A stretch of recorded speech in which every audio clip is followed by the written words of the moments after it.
and Shlokish, most konos, or is it Mashiach's kono? Okay? That's this simple remember what we say, kono miyad misecho. Right? Is a miyad. He took it from his hand. Is a memkar, which is regular mos, Rashi. Al tolu ish, it's ochiv. You should not tono. How does he explain the tono? Usually agreed is usually with words. Who knows the morning? Who knows the morning? It's overcharge.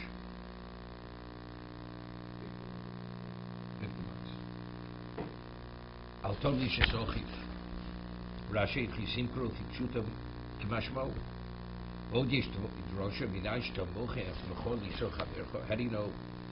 You have something to sell, you have two buyers to buy, that you should sell to a Jew before you sell to a non-Jew. You should sell to your fellow Jew. You're going to buy, you prefer to buy from a Jewish seller rather than from a non-Jewish seller, assuming where the prices are very similar. Look, if you get something at a tremendous discount from the goy, there's no reason to go to a Jew.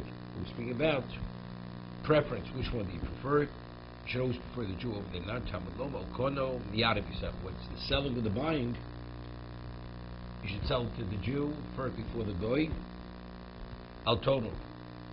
Jew knows Momon.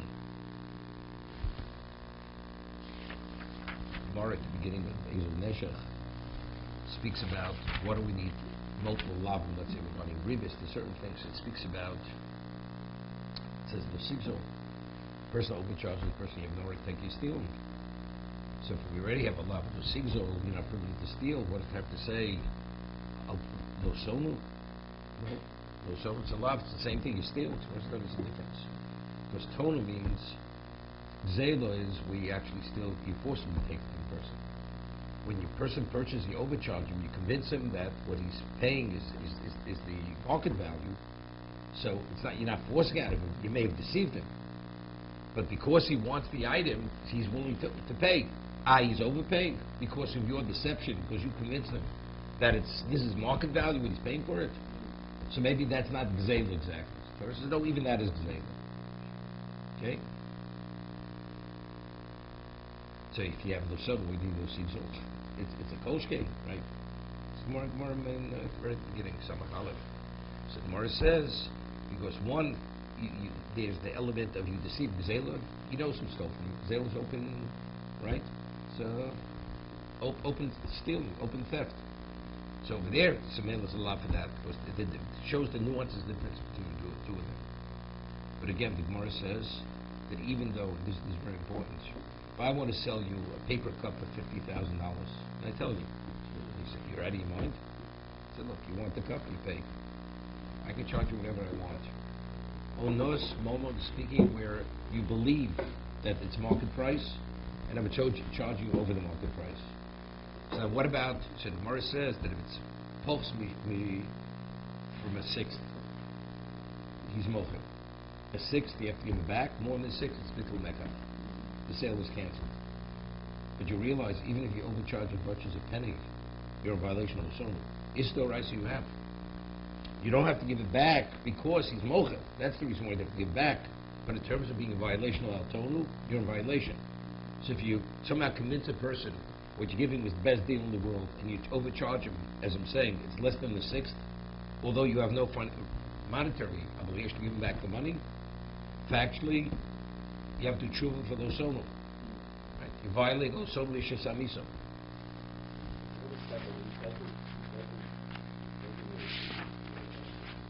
It's a shogeg.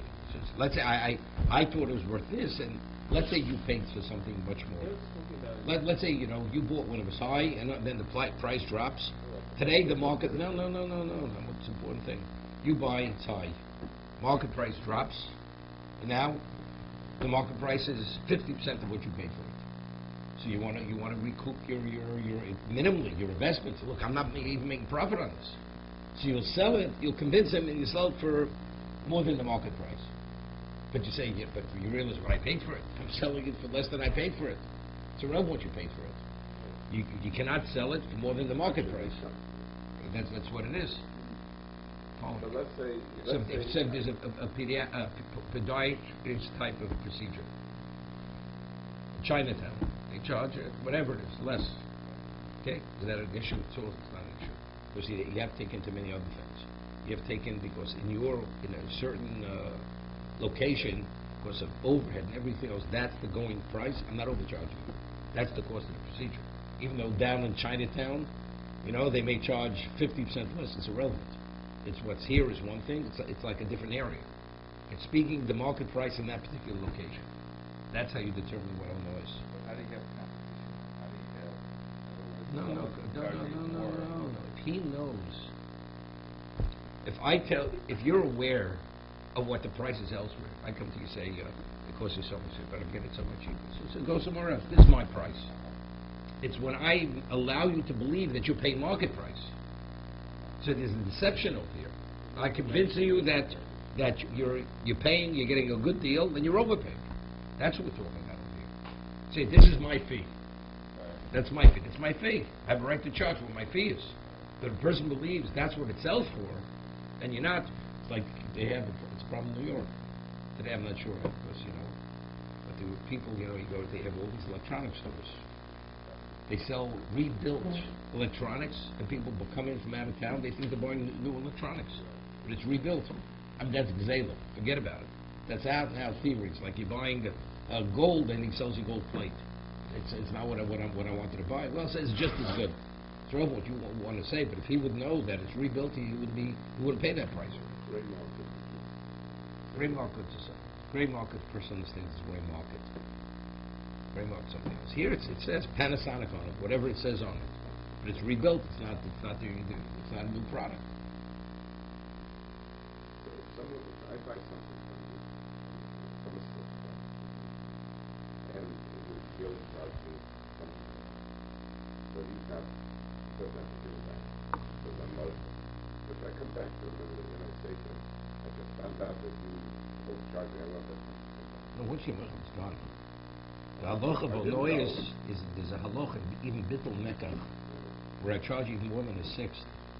That if there was enough time passed that you could have showed it to an expert, and you could have found out that you overpaid and you didn't come back, even that you're Muslim.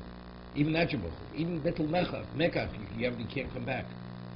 Mishnah the Chofetz Chaim speaks about a person is going to go into a store, and the proprietor of the store, he's waiting for this customer all day long. This is the customer he wants. So you see this man going, you have a right to go over and tell him, you realize this man who runs the store is an overcharge, he's a thief, he's dishonest, he's going to tell you it's grade A merchandise, it's grade Z. Don't go in there. Before he goes in. He knows the guy, he's not. And he says, you don't have to believe me, but telling you, that's it. It's not your business. He wants to go in, that's his business. He already bought the item, comes out, and he overcharged him. Definitely more than a sixth. Bittul mekach. And you go over to him at a time where it could have been sheyar letagir. He could have showed it to an expert, and he didn't go back. So you know something? So again, since legally he has no claim, and he's not planning to go back there and buy again, what's the point of telling him? Has no constructive value. You're not permitted to share it with him. To tell him the man is dishonest. I mean, all this it makes a difference. Before, after, it's how quickly you tell him. Then he speaks about other things. In Europe, markets fluctuate from day to day. One day this person says, "What did you pay for it?" Paid, and then overcharge you. That's usually the reaction. How do you know you're overcharging? That's what I'm saying. Maybe the market dropped in a day. Could have dropped in a day. So if that's the case, you have no right to. Only once you verify it, then we can start talking. But even then, it depends how much time lapsed. How much time passed. If too much time passed, then again you can't say anything. Because then again he's moching. Shiyar l'tagir. V'yavzik. Also, you go home and you show it to other people and you're not aware of it. Probably somebody would have said something, and despite that, you didn't go back. That means you made peace with it. Under He may go there and buy again. No, if he goes back.